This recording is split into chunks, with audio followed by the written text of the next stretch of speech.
Bonjour à tous, aujourd'hui on va voir un élément essentiel pour faire une bonne affaire en immobilier. Ce n'est pas une nouvelle coupe de cheveux, mais c'est bien le calcul de la rentabilité. Aujourd'hui je vais vous montrer un outil que j'adore, c'est parti pour la rentabilité max de mon premier investissement. On se retrouve sur le logiciel Oriz, je vous mets le lien juste en dessous de la vidéo. L'idée ici c'est de faire un petit tour de logiciel, surtout pour sa fonctionnalité calcul de rentabilité. Aujourd'hui, on va détailler le premier appart que j'ai fait, enfin le deuxième appart que j'ai fait, car le premier, je l'ai déjà vendu, donc on va analyser le deuxième appart avec les chiffres pour le coup de cet appart et voir comment on peut calculer la renta, comment j'ai fait pour me dire est-ce que j'y vais, est-ce que j'y vais pas, et on va voir s'il n'y a pas des petites choses à rectifier, on va dire avec le vécu. On se retrouve donc sur l'interface Oriz, vous pouvez voir la petite calculette en haut, quand on clique dessus, on arrive sur un rapport de rentabilité. On peut faire une nouvelle simulation. Moi, je l'ai pré-rempli justement pour la vidéo pour gagner un peu de temps. Mais concrètement, chez vous, vous allez pouvoir enregistrer tous les éléments un par un.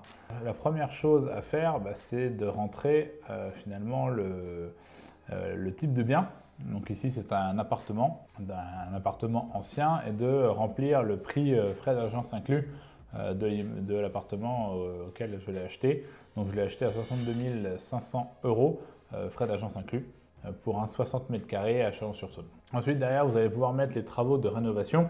Donc on verra un petit site internet plus tard, dans une prochaine vidéo, comment estimer rapidement les travaux à faire dans un bien immobilier.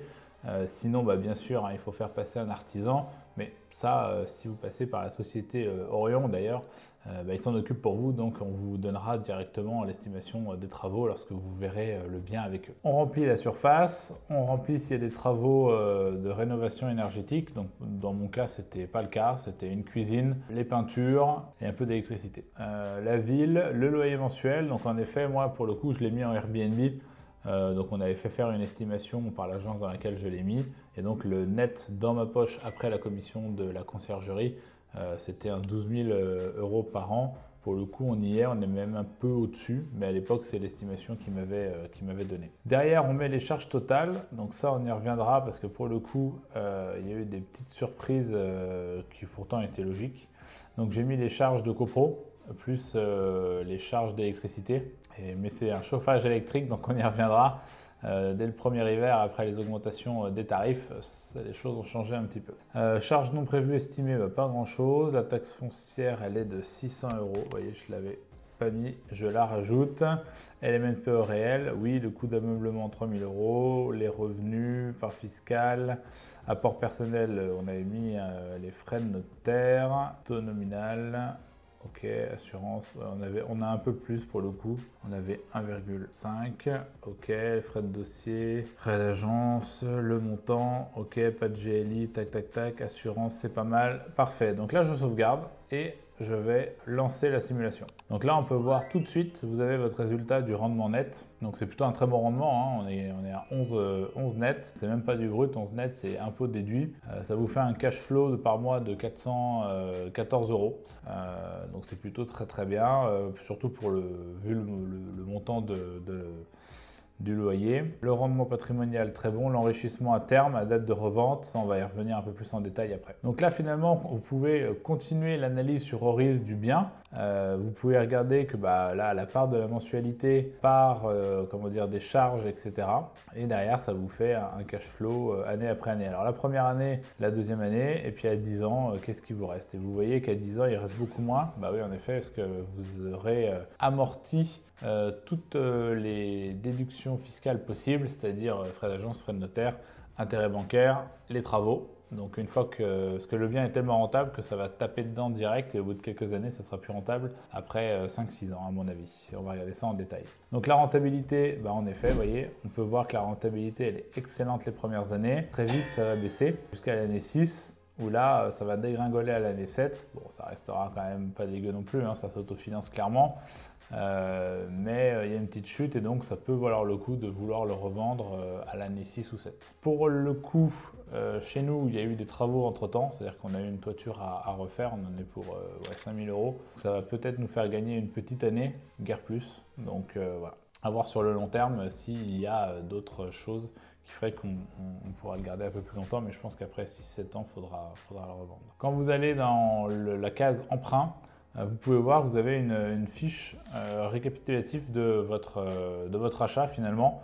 Donc le prix de vente, le prix de frais de notaire, les frais bancaires, tout ce qui est aménagement, travaux et rénovation. Et ça vous fait une enveloppe complète. Donc là, pour le coup, vous avez votre emprunt, vous avez le capital emprunté, etc. Vraiment, c'est très très synthétique, c'est très clair. Derrière, vous avez un onglet fiscalité qui vous dit quel est le meilleur statut fiscal à adopter. Donc là, pour le coup, on peut voir que le meilleur statut fiscal, s'il était possible, c'était le LMNP au réel. Donc ça tombe bien, c'est ce qu'on a fait pour le coup, on le détient en nom propre, pas en société. Juste en dessous aurait pu être le LMNP Microbic ou une SCI LIS. Mais voilà, c'était la différence entre guillemets entre les deux est quand même importante, elle est de 6 000 € à terme, mais sur la vanne, donc c'est la valeur hypothétique de revente à 10 ans, à combien on aurait dégagé de cash. Donc voilà, pour le coup, là on aurait fait le plus de cash, c'est avec le régime fiscal LMNP.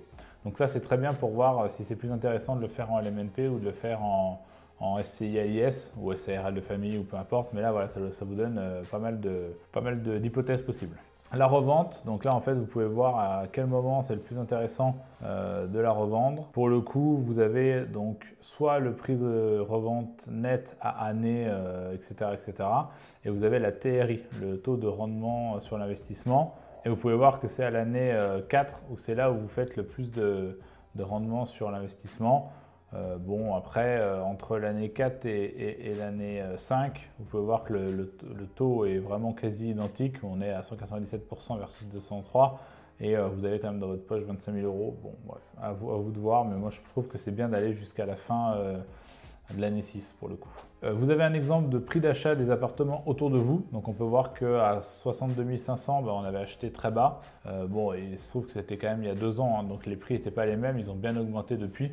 Donc vous voyez, si on le revendait aujourd'hui, prix moyen 119 000 €, bon, il y a une petite plus-value latente, c'est très bien. Pour le coup, je pense qu'on le revendra à 6 ans. À mon avis, on pourra se faire une belle plus-value. Côté loyer, quand vous cliquez sur le bouton loyer, vous pouvez voir quel loyer pratiquer. Il vous montre des exemples de loyer par rapport à des apparts, c'est-à-dire que pour un appart de 67 mètres carrés, combien de loyers ils font, pour des apparts de 81 mètres carrés, combien de loyers observés dans la région.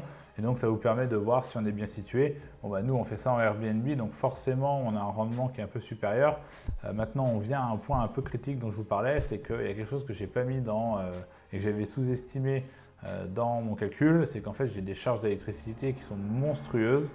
Et ça, pour le coup, ça change toute la renta, donc je vais les changer tout de suite dans le logiciel et je vais vous montrer la différence entre ce qui était estimé à l'époque et ce qui est la réalité aujourd'hui. Donc là, on se retrouve pour les charges totales annuelles. J'avais mis 780. Il faut se rendre compte que j'avais pas estimé toutes les charges puisque l'électricité coûte extrêmement cher durant l'hiver. Surtout, on tape des mois à 200 € par mois.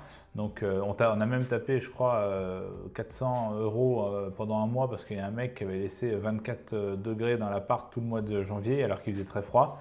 Donc ce que j'ai fait, ça c'était la première année, donc surprise, surprise. Donc ce que j'ai fait, c'est que j'ai installé des boîtiers pilotage ELEC. C'est gratuit avec Engie. Bon, c'est pas du tout une pub pour Engie, mais en tout cas avec eux c'est gratuit. Ils viennent vous l'installer. Vous avez votre téléphone portable, vous pouvez contrôler en temps réel si le chauffage marche, à quelle température il est, etc. Et c'est vous qui décidez des températures. Moi pour le coup c'est 19 degrés dans l'intersaison et 21 degrés max pour l'hiver. Et ça c'est non négociable. Si les gars ils ont froid, ils mettent une polaire. Parce que pour le coup, on ne va pas chauffer l'extérieur. Parce que c'est une surconsommation à 24 et personne ne met 24 dans son chez-soi. Et donc finalement, j'ai réussi à baisser, une fois qu'on a fait ça, l'année 2, j'ai réussi à maintenir le chauffage sur à peu près 1 000 € à l'année. C'est-à-dire qu'on consomme quasiment 100-150 € par mois entre novembre et mars. Et derrière, tout le reste, on est à 50 €, 60 €. Donc là, ici, dans charge non prévue estimée, même si c'est quelque chose qui est censé être prévu, je vais mettre 1 000 € et on va voir l'impact que ça a sur la rentabilité, sachant que, souvenez-vous, on était à 11,19, on va voir à combien on est aujourd'hui. Et donc là, on arrive sur résumé et donc on voit le rendement a perdu quasiment 1%. Bon, on reste à 10% net. Maintenant, c'est un impact réel et sur le cash flow, on perd également 100 €. Donc vraiment, c'est énorme. Ouais, il faut savoir aussi que pour le coup, j'ai eu des travaux de 5 000 € qui me sont tombés dessus. Donc je vais également les modifier et on va voir ce que ça donne. C'est-à-dire je ne vais pas mettre 15 000, je mets 20 000, hop. Et là, le rendement a encore perdu 0,5%, on est à 9,47 et le cash flow aussi a baissé, on n'est plus qu'à 300 € par mois. Donc on est passé de 400 € par mois à 100 € par mois, mais ça au moins c'est la réalité. Il n'y a pas de chichi là-dessus. Voilà, sachez que ça arrive, c'est le jeu. Petit point positif peut-être, si on regarde la rentabilité dans le temps, on peut voir qu'elle est beaucoup plus linéaire et qu'elle cesse à l'année 6. Donc là où avant c'était plutôt vers l'année 5 et je pensais plutôt le vendre à l'année 6, là c'est sûr je le vendrai à l'année 6 puisque derrière ça chute drastiquement. Voilà, donc c'était tout pour le logiciel Oriz. Il peut faire bien d'autres choses, mais moi ce que je voulais vous montrer c'était la capacité de calculer des rentabilités. Sachez qu'il peut aussi vous permettre de gérer vos biens. Pour le coup, je gère mes colocations avec ça pour faire les baux de manière électronique, rajouter les locataires, etc., les entrées-sorties, l'état des lieux. Mais ça, peut-être que ça fera l'objet d'une autre vidéo. Dites-moi en commentaire ce que vous pensez de la renta de ce premier bien. Et puis, écoutez, dites-moi aussi ce que vous pensez de ce logiciel. Si vous voulez voir plus de vidéos sur les logiciels, j'en ai quelques-uns en tête que je trouve intéressant d'utiliser. Faites-moi surtout un retour sur ce que vous avez pensé de cette vidéo. Et je vous dis à très bientôt. C'était Antoine de la chaîne Il suffit de le faire. Ciao, ciao!